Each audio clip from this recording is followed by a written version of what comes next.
మండల కేంద్రంలోని 4 హాస్టళ్లలో 4 రోజుల పాటు వైద్య పరీక్షలు నిర్వహించడం జరుగుతుందని, విద్యార్థులకు వైద్య పరీక్షలు నిర్వహించి ఏవైనా సమస్యలు ఉంటే మందులు ఇవ్వడం జరుగుతుందని మండల వైద్యాధికారి సాయి సింధు తెలిపారు.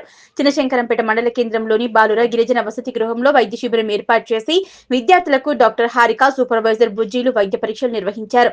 వసతి గృహంలోని వంటగదిని వారు పరిశీలించి పలు సూచనలు, సలహాలు అందజేశారు.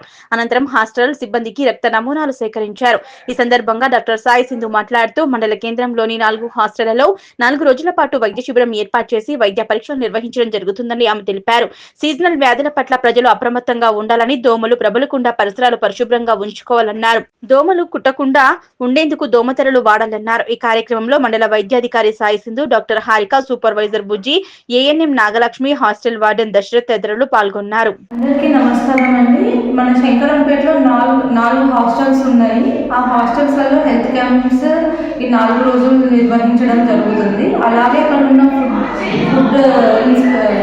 ఫుడ్ చేసే వాళ్ళకి అసిస్టెంట్ ఉన్న వాళ్ళందరికీ ప్రతి ఒక్కరికి టెస్ట్ చేయడం జరుగుతుంది.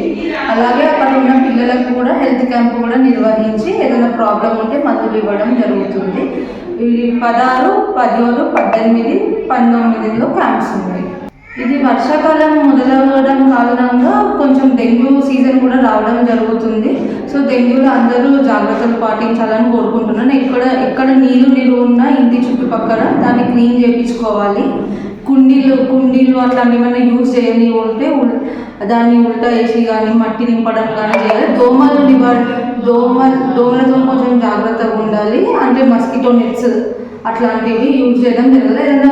పక్కన ఏదైనా కాలువ ఉంటే గ్రామ పంచాయతీ వాళ్ళకి కానీ ఆశా వాళ్ళకి కానీ చెప్తే వాళ్ళు వచ్చి క్లీన్ చేయించడం జరుగుతుంది. అందరూ కొంచెం జాగ్రత్తగా ఉండాలని కోరుకుంటున్నాను.